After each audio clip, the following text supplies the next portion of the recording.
this happen, mainstream media isn't the goal, but CNN picked up the report and did a really big special on it. We're hoping this time we can get it out through more grassroots ways as well, and we're working on creating our own videos, some of which we can show at the end of this presentation that let people actually speak for themselves and not us have to speak for them, right? We've been filming people tell their stories when and how that is appropriate, and that's going to accompany the new publication we put out about abuses.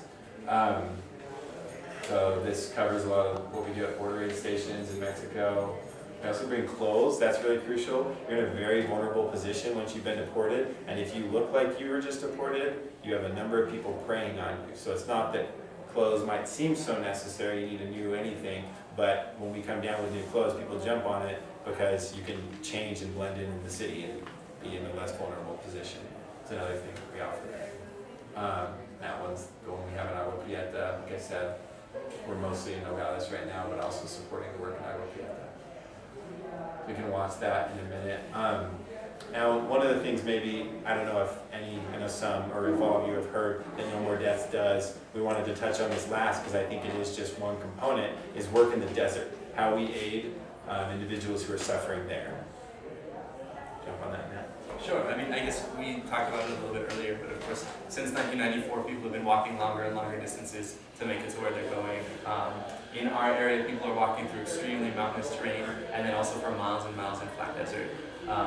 So on what can end up being a 10-day walk, people are carrying a gallon of water.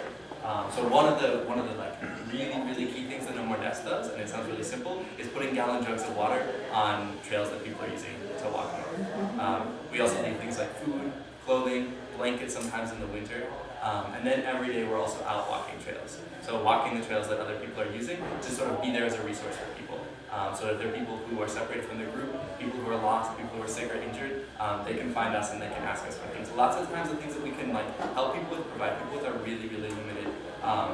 Providing people with water and food, calling Border Patrol if people decide that they're done walking and need to go back, calling an ambulance if people are very sick or injured, or helping to orient people to where they are. But we're there as a resource for people with a limited amount that we can provide them. Is there anything else that No. I'm trying to see what else is there. Or if your resources, we're not going to scan that page. This is a pretty awesome photo. Yeah. Open that door. Yeah. That's actually not related, but our friend liked it and threw it on the slide. It says, neither innocent nor guilty, just your enemies. That's a response from someone Chile, actually, but that's what our friend decided to put on the end of the presentation. I know we moved really quick through a lot of that, and it's probably virtually impossible to digest it all. There's probably a lot more we could add anecdotally of what we've seen and experienced on the border, but we wanted to try to get through at least the context and then our resistance to it, again, basically meaning record deaths in the desert, record deportations, and I would argue record white supremacist sentiments for a long time, even though it's hard to gauge that, right? That we're trying to resist. So we've explained quickly some of the things we're doing. I know amazing work is happening in Utah and amazing organizing and resistance here as well. I guess we'd like to kind of end, not quite end there, but open it up for questions or see what people want to say or talk about. Unless Matt. Oh yeah. Would you rather do a couple of short videos first or after we do questions? I just got one quick question because I got to take off. Okay, yes. How and where do you get your funding? No More Deaths actually not too long ago became a 501c3 through the Unitarian Church. They're not their own 501c3. We don't have any grants. It's really grassroots funded. People who come out to volunteer are expected, well, not expected, but asked to pay a donation fee, which covers basically the gas and the food that you use being out there, because there's a lot of gas. We drive far. We have a number of amazing churches across the country who support us. We do some donation drives every year, but it's kept pretty true to its roots, and it's not funded by big people. No, that's it. And there's no paid staff or anything. I mean, it's a consensus-based volunteer organization. How big is the organization generally? It sounds like it fluctuates, but... Yeah, there's thousands of people, I would say, who've come and volunteered, and anyone who's volunteered at anything with No More Deaths is a part of it. I would say active at any moment in Arizona, probably roughly 100. divided between, like you said, campaigns in Tucson and Phoenix, aid work in Mexico where people have been deported, and then the desert. Roughly 100? Is that fair? Yeah, It's really hard to question to say. answer because like people come down in the summer to work with us, and there's people throughout the country who work with Nowherenez, but it's as accurate as an answer. And you guys are fairly strategic with the areas that you cover. There's like different groups or kind of teams covering different aspects of. Yeah, it's kind of, what did I answer that? You mean in the desert? I'm just wondering what your organization is like. I mean, does everybody know each other? Is it loosely organized or? Yeah, I guess so. There's at least within Tucson, there's sort of a Nowherenez general group that makes sort of bigger decisions, and then there's a number of different working groups. So there's a working group that organizes work in the desert, one that organizes work in Mexico, one that organizes abuse documentation, and We Reject Racism group. So there's a lot of overlap between all of those, and then there's the general meeting where everybody participates. But generally speaking, people know each other.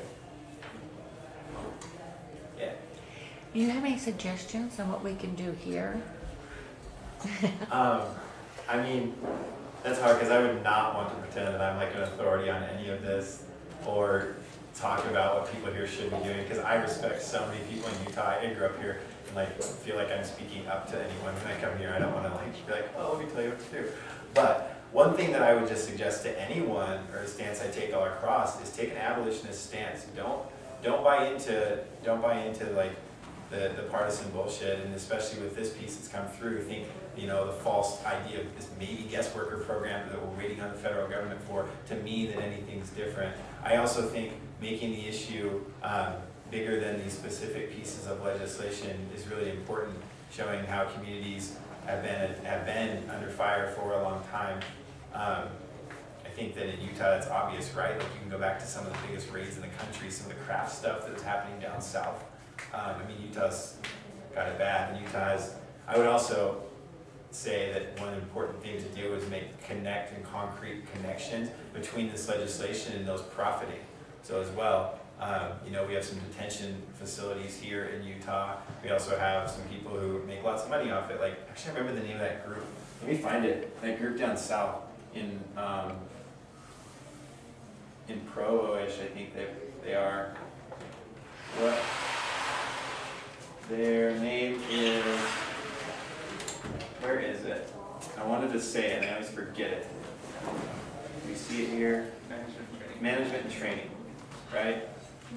So right there, like put pressure on the people making money. What is the name of it again? It's Management and Training Corporation. You know, take it home, like I am on camera very explicitly saying do legal things. Shame them publicly. There's a lot of way to attack corporations that are very effective that doesn't have to put us all behind bars either, right? And there's a lot of public shaming behind that I think is effective. So start there. Do you have any activist groups that you support that are here? That are what? Sorry. That are here in Salt Lake? I mean, I really admire a lot of the folks who work in Brown Berets and in Mecha. I know there's probably tons I don't know of, but those are just two things off the top of my head. And, wish I had a better answer. Is anyone else in the room? I don't know who's here, like who could speak to that maybe. I think that, what group did you say? United for Social Justice. Yeah, I think they're like, I don't know, I feel like they're organizing all the rallies and stuff. Yep, that's us. Cool. We have one coming up on May 1st. Oh, we got ads popping up. Sweet, America's I'm ready. You don't care. The fire's coming. You want to show a video? Yeah, if folks are interested, we can end with just a few minutes of a video. Something we found. This is one of the videos we're going to put out with our abuse documentation report. So one of them is someone's story who's been deported that illustrates a lot of the systematic abuses people suffer from, or victims of, survivors of. One of them actually is more focused on short-term detention and people being apprehended in the desert. Really common stories you hear. I don't know, do people have a preference?